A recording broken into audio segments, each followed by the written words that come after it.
Ça vous plairait d'avoir plus de paix dans votre vie? Êtes-vous prêt à faire tout ce que vous devez faire pour l'avoir? Restez avec moi et découvrez ce que ça pourrait être.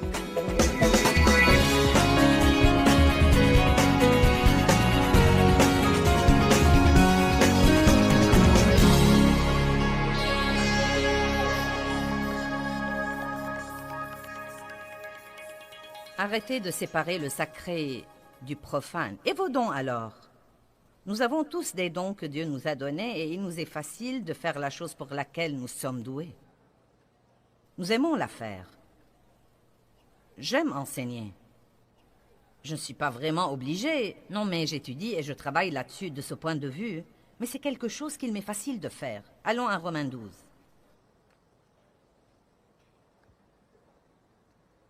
Le verset 6 dit « Or, ayant des dons, des facultés, des qualités, des talents qui diffèrent selon la grâce qui nous a été accordée, exerçons-les. Que celui qui a le don de la prophétie prophétise en accord avec sa foi. Que celui qui a le don du service se consacre au service. Que celui qui a le don de l'enseignement se consacre à l'enseignement. Que celui qui a le don d'exhorter se consacre à l'exhortation. Que celui qui a le don de donner le fasse sans calcul. Que celui qui exerce la miséricorde l'exerce avec joie. Mais puis-je vous dire que tous ces dons risquent d'être poussés à l'extrême? Maintenant, j'aime donner, vous savez.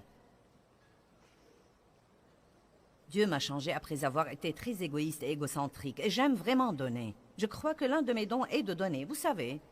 Mais si je ne fais pas attention, je risque de devenir un sauveteur. Je veux délivrer tout le monde de leurs problèmes. Et j'ai découvert que ce n'est pas parce que vous pouvez faire quelque chose pour quelqu'un que vous devez le faire ou que vous êtes censé faire quelque chose pour tout le monde. C'est une grande responsabilité que de prendre les dons que Dieu vous a donnés et de les exercer avec modération et de ne pas les pousser à l'extrême. Est-ce que quelqu'un comprend ce que je dis aujourd'hui? Si vous êtes enseignant, vous devez enseigner dans le domaine où vous êtes censé enseigner, mais cela ne veut pas dire que vous devez enseigner à tous les êtres vivants. Si vous êtes patron, vous n'êtes pas celui de tout le monde. Si vous êtes donneur, vous devez être mené par l'esprit pour savoir où donner. Si vous êtes exhortateur, vous devez exhorter, mais vous ne devez pas pousser la chose à l'extrême, à tel point que Dieu ne pourrait plus parler aux gens des choses qu'ils devraient changer. Maintenant, parlons de certaines vertus qui peuvent être poussées à l'extrême. Comment est-ce qu'une vertu pourrait-elle être poussée à l'extrême? Prenons par exemple la paix. Waouh, quelle merveilleuse vertu! J'ai étudié la paix et étudié la paix et étudié la paix car je n'étais pas une personne paisible et maintenant je jouis d'une grande paix. Jésus a dit « Je vous donne ma paix, je ne vous donne pas comme le monde donne, mais je vous donne ma paix extraordinaire. » Arrêtez de vous laisser troubler et alarmer. Arrêtez de vous laisser intimider et perturber. C'est Jean 14, 27. Nous voulons être paisibles. Heureux ceux qui procurent la paix, car ils seront appelés fils de Dieu. La paix est un fruit de l'esprit. Je peux vous prendre dans toute la Bible et vous montrer de merveilleux versets au sujet de rechercher la paix et de mettre les chaussures de la paix. Non, mais la paix est bonne. Nous devons être paisibles. Mais quelqu'un qui se décide à être paisible pourrait pousser cette vertu à l'extrême où elle devient un problème quand il veut maintenant être tellement paisible qu'il fait des compromis pour rester paisible et n'affronte absolument pas ce qu'il devrait affronter parce que maintenant tout son but dans la vie, c'est d'être en paix. Je veux la paix. Je veux juste la paix. Eh bien, vous savez quoi? Vous serez obligé parfois de faire la guerre. Car il y a un passage où Jésus dit « Je suis venu apporter la paix » et un autre passage où il dit « Pensez-vous que je sois venu apporter la paix? Non, je suis venu apporter la division. » Apprenons à être menés par l'esprit et à nous délivrer de tout excès. Ce n'est pas parce qu'une chose est bonne qu'elle est bonne tout le temps et qu'elle est bonne en toute situation. Un bon leader devrait être capable d'affronter. Et nous avons beaucoup de départements différents, beaucoup de gens différents dans la direction. Et chaque fois que quelqu'un a quelque chose qu'il ne veut pas affronter, ce qu'il fait, c'est qu'il ouvre la porte à l'ennemi pour entièrement dévaster ce département. Les bons leaders doivent affronter. Et chaque fois que quelqu'un veut entendre oui et que vous lui dites non, il se fâchera contre vous pour quelque temps. Ça fait partie de la responsabilité de leader. Et l'amour alors? Nous sommes censés aimer tout le monde. Comment peut-on pousser l'amour à l'extrême? Ce n'est certainement pas quelque chose que nous pouvons pousser trop loin, Joyce. Mais si quelqu'un qui croit qu'il marche dans l'amour devient tellement permissif qu'il ne veut jamais dire non à personne, il ne veut pas dire non à ses enfants, car après tout, je vais marcher dans l'amour avec toi, donc cela veut dire que je devrais te donner tout ce que tu voudras et te laisser faire ce qui te plaît tout le temps, car je veux vraiment t'aimer. Mais l'amour véritable doit être dur parfois. Savez-vous qu'il y a un passage dans la Bible où Paul dit de livrer un certain type à Satan? Il dit, eh bien, livrez-le à Satan pour la crucifixion de la chair, afin que son âme soit sauvée. Je me dis, J'avoue que je n'ai pas encore eu le courage de le faire. Mais je crois que ce que Paul a fait, c'est d'arrêter de prier pour le type. Et vous voyez, parfois, nous ne devons pas prier pour quelqu'un. Bien des fois, nous prions ces prières sentimentales pour les gens, et ce que nous devrions faire, c'est de prier « Dieu, occupe-toi d'eux ».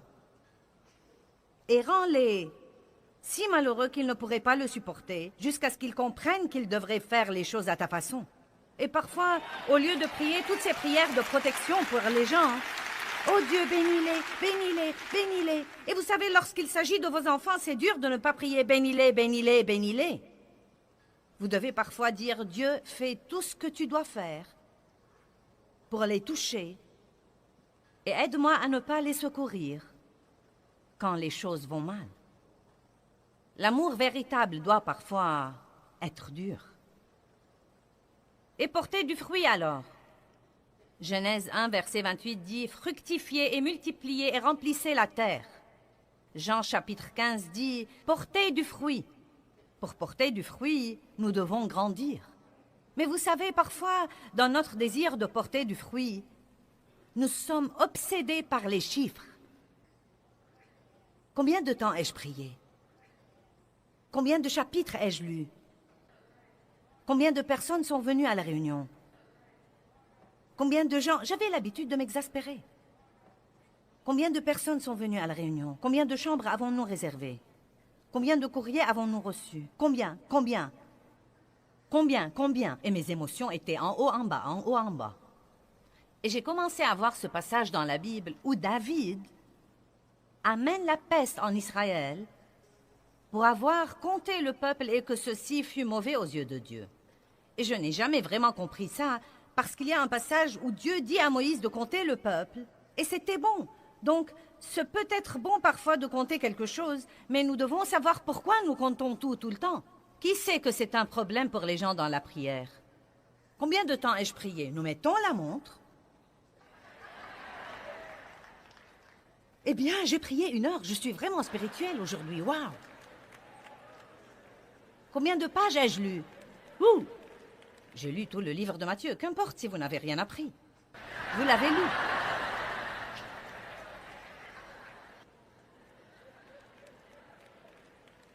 Je ne compte plus rien. Dieu a dû me délivrer de ça. Je ne compte plus les trucs. Car quand nous faisons ça, bien des fois, nous ne le faisons pas parce que nous désirons porter du fruit pour Dieu. Nous voulons en vérité flatter notre amour propre et être vraiment contents de combien nous avons et combien nous voyons et combien de gens nous aiment et combien d'heures nous prions et combien de pages nous lisons. Comprenez-vous de quoi je parle? Nous ne devons pas compter combien de temps nous prions, mais prier jusqu'à ce que nous terminions. Combien de temps je passe avec Dieu? Je reste là jusqu'à être rassasié. Et je sais quand je suis rassasié. Non, mais je sais quand j'ai terminé et je ne regarde plus la montre. Des jours peut-être 1 demi-heure, des jours peut-être 3 heures, je ne sais pas. Ça m'est égal, car je ne crois pas que Dieu veut que nous regardions la montre tout le temps. Je crois qu'il veut juste que nous vivions pour sa gloire et porter du fruit et nous multiplier et ne pas déterminer la valeur des choses par les chiffres tout le temps. Combien de personnes avez-vous dans votre église? Combien d'argent gagnez-vous?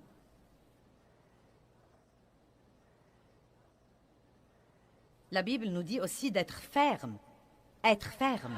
être ferme, discipliné et d'avoir des principes. Disciplinés, nous devons être des gens disciplinés. Mais vous voyez, l'excès vient quand vous devenez tellement rigide et tellement inflexible et tellement discipliné que vous ne bougez pas d'un pouce. Impossible, pas question. Vous avez votre plan et tout le monde doit se conformer à votre plan. Ce n'est pas la volonté de Dieu. Et l'humilité alors? La Bible dit « Soyez humble ». Oui, je suis vraiment très humble. J'exerce l'humilité. Vous voyez, c'est tellement exagéré, car vous savez ce qu'est la vraie humilité? C'est la force maîtrisée. Une personne est humble quand elle reste sous la main puissante de Dieu, bien qu'elle puisse sans doute faire quelque chose. Je suis humble quand quelqu'un qui travaille pour moi m'exaspère et que je veux le renvoyer. Et Dieu me dit, donne-lui une autre chance. Quand vous pouvez faire quelque chose, quand Jésus aurait pu appeler une légion d'anges, mais il a dit, non, c'est la voie que Dieu veut que je suive, c'est ce qu'il veut que je fasse. Je dois aller à la croix. Il a manifesté l'humilité quand il a fait ça et non pas la faiblesse. Non pas qu'il n'ait pas pu faire quelque chose, il a pris la décision de ne rien faire. Quand vous pouvez vous venger de vos ennemis, mais que vous espérez en Dieu pour vous justifier, vous ne manifestez pas la faiblesse, vous manifestez l'humilité. Et c'est une qualité que Dieu veut que vous ayez. Soyez modérés. Ne soyez pas excessifs.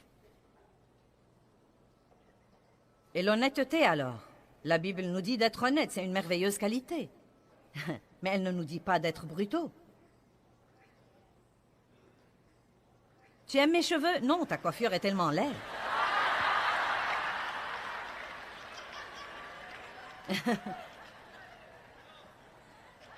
Tu m'as dit d'être honnête.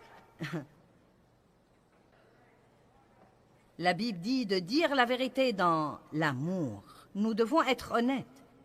Vous savez, si quelqu'un me dit « Tu aimes ma coiffure ?» Si je ne l'aime pas, je crois que je pêche si je lui dis oui. Mais je crois que je peux trouver un moyen de lui dire « Je devrais peut-être l'avoir sur toi pour quelque temps. Peut-être que je commencerai alors à l'apprécier. »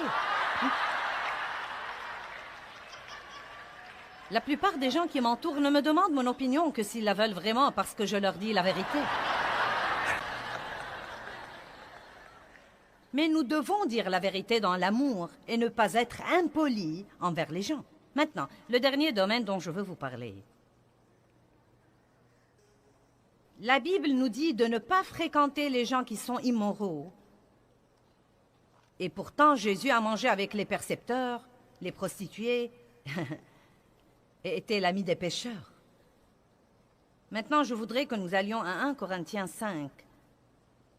Car je crois que les chrétiens ont besoin d'être éclairés sur ce point, car nous avons cette attitude arrogante.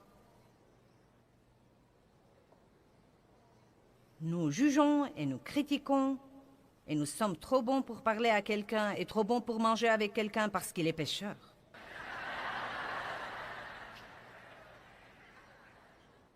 Comment croyez-vous que vous allez gagner quelqu'un au Christ si vous ne fréquentez personne? Or, vous ne devez pas former des relations intimes avec des gens qui ne suivent pas la voie que vous suivez. La Bible dit, qu'y a-t-il de commun entre la lumière et les ténèbres? Donc, je garde mes relations avec des gens comme ça, superficielles, et je veille à ce que ce soit moi qui les affecte et non pas eux qui m'affectent. Mais je crois qu'il est temps que les chrétiens aillent dans le monde et agissent en tant que chrétiens. Nous devons être dans le monde, mais pas du monde. Mais bien des fois, ce que les chrétiens font, c'est qu'ils sont du monde et agissent comme s'ils ne sont pas dans le monde. Le Seigneur soit loué, gloire à Dieu, alléluia. Et nous jugeons et nous critiquons et nous ne voulons rien avoir à faire avec les autres. Et tout le monde croit que nous sommes fous et que nous croyons que nous sommes meilleurs qu'eux. Et si vous... Nous devons apprendre à aller dans le monde et vraiment à être pieux et non pas bizarre. Vous devez parler aux gens de choses qu'ils comprennent. Vous n'êtes pas censé chasser le diable de toutes les poignées de portes que vous ouvrez et essayer de discerner tous les esprits dans la pièce où que vous alliez. Parlez en français et non pas en langue quand vous êtes avec les gens.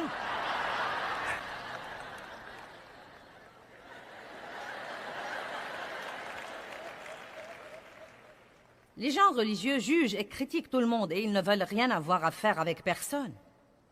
Leur attitude est « nous ne dansons pas, et nous ne jouons pas aux cartes, et nous n'allons pas au cinéma, et nous ne portons pas ça, et nous ne faisons pas ça, et nous ne buvons pas, et nous ne fumons pas, et nous ne faisons rien de ces trucs-là, et nous sommes meilleurs que vous, et nous sommes misérables, et nous ne sommes pas heureux, et nous voudrions vraiment que vous veniez et que vous soyez malheureux avec nous. »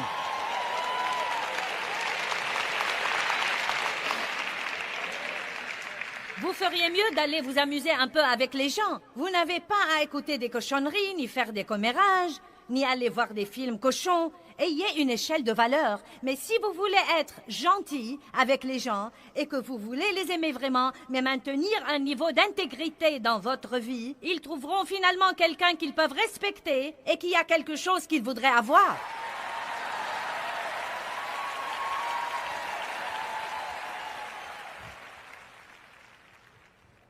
La fille assise là, au premier rang, voyage avec moi. Ça fait 7 ans qu'elle travaille pour moi.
N'est-ce pas ce que tu as dit? 7 ans. Et elle me coiffe et fait beaucoup de choses pour moi. Elle m'aide à m'occuper de ma mère et de ma tante et elle est vraiment quelqu'un de très valable. Et quand je l'ai rencontrée, elle était coiffeuse et vivait avec son petit ami. Elle se droguait de temps en temps et allait aux maisons de jeu et faisait toutes sortes de trucs. Je ne suis pas allée chez elle pour la condamner et lui prêcher contre son style de vie. Je l'ai simplement mise mal à l'aise.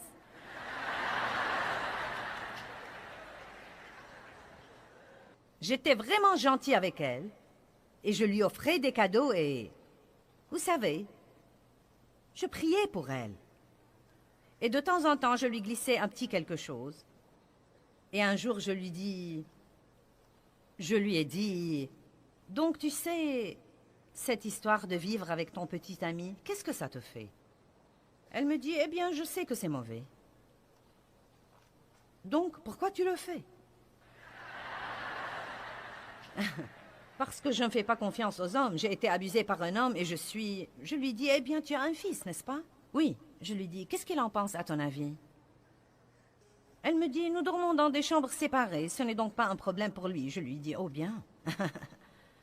Donc, j'ai laissé tomber pour quelque temps. Elle m'a donné la permission d'en parler, pour que tout le monde cesse de se demander si je la dérange, car ce n'est pas le cas. Et, vous savez, bref, non mais, ça faisait probablement 3 ans qu'elle me coiffait 2 fois par semaine, avant que je n'ai eu l'occasion de la mener au Seigneur. Et, d'autres années se sont écoulées avant qu'elle ne soit en mesure de vraiment travailler pour moi. Mais qu'est-ce qui serait arrivé si j'avais pensé que j'étais trop bonne pour aller chez elle? Parce qu'elle avait des trucs qui étaient mauvais dans sa vie. Elle ne serait pas assise ici, régénérée et remplie du Saint-Esprit. Allez maintenant.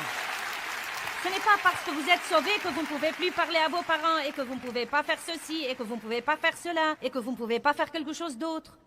En fait, je pourrais vraiment m'embarquer dans quelques trucs, mais je n'ai pas le temps d'en parler et d'en finir avant qu'il ne soit le temps de rentrer chez moi, mais... Ne soyez pas excessifs. Aimez Dieu de tout votre cœur. Étudiez la parole de Dieu, mais arrêtez de tout compter. Soyez menés par l'Esprit. Passez du temps avec Dieu pour être rassasiés. Lisez jusqu'à ce que vous sentiez que vous avez appris quelque chose. Il ne s'agit pas de compter quelque chose et de vous sentir fier de vous pour l'avoir fait. Essayez de ne pas avoir l'air trop spirituel et religieux quand vous êtes avec les gens qui n'ont pas la moindre idée d'où vous venez. Nettoyez vos maisons, payez vos factures. Si vous avez un mari qui est non sauvé, ce serait bon de ne pas le laisser à la maison et aller à l'église un dimanche. Allez à la pêche avec lui. Je ne sais pas. Je ne dis pas de ne pas aller à l'église chaque dimanche. Je dis que nous exagérons parfois. Vous serez peut-être surprise. Il pourrait décider d'aller à l'église si vous vous comportez comme une personne.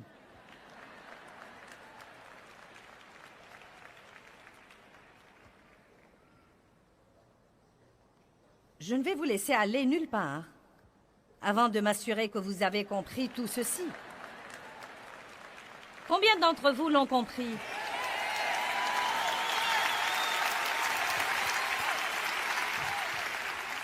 En fait, vous savez quoi? Je n'ai pas le temps de lire ça. Vous pouvez lire 1 Corinthiens vous-même, mais voilà l'essentiel. L'apôtre Paul dit en fait que nous devons nous méfier des soi-disant chrétiens qui mènent une vie immorale. C'est eux qu'il nous dit de ne pas fréquenter. Les gens qui prétendent être croyants alors qu'ils sont avides et ont toutes sortes de rebuts dans leur vie, c'est d'eux que nous devons nous méfier, et non pas de ceux qui disent qu'ils sont des pécheurs. Nous devons donc avoir de l'équilibre dans notre vie. Je n'ai pas le temps de prêcher ceci plus longuement, mais vous devez demander à Dieu de vous montrer un domaine dans votre vie où vous poussez les choses à l'extrême. Dieu, montre-moi les domaines où je pousse les choses à l'extrême. Vous savez, peut-être que vous buvez trop de café ou de soda ou que vous mangez trop de sucre. Peut-être que vous ne faites pas assez d'exercice ou que vous en faites trop. Peut-être que vous ne parlez pas assez ou vous parlez trop. Peut-être que vous êtes trop paisible. Peut-être que vous devez déclencher un petit quelque chose dans votre maison de temps en temps. Peut-être que vous devez rentrer chez vous et déclencher un feu. Et dire, ce n'est pas une journée de paix. Qui sait de quoi je parle? Si vous voulez être des chrétiens, soyez des chrétiens qui commandent le respect. Ne soyez pas des mauviettes qui tournent autour du pot et qui restent assis à ne rien faire et se laissent tout le temps marcher sur les pieds. Soyez francs, soyez agressifs si vous voulez, mais faites-le avec piété. Laissez les gens savoir où vous en êtes. Soyez honnêtes, mais pas brutaux.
Soyez disciplinés, mais ne soyez pas rigides. Soyez modérés. Qui croit qu'il pousse les choses à l'extrême? Je crois que j'ai donné le bon message, n'est-ce pas? Levons-nous tous.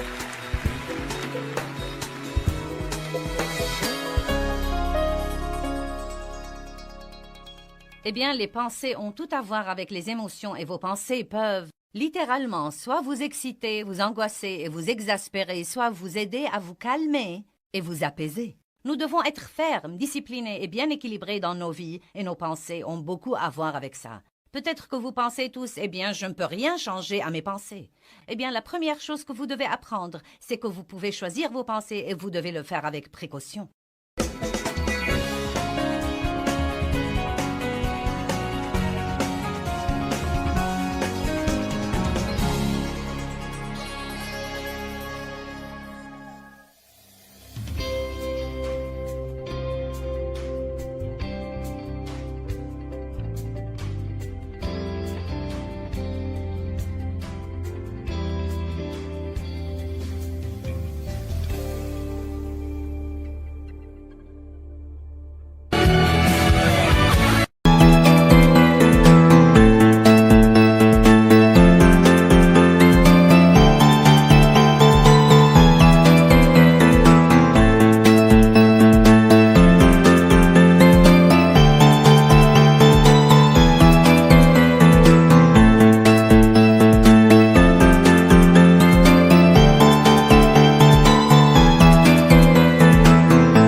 tôi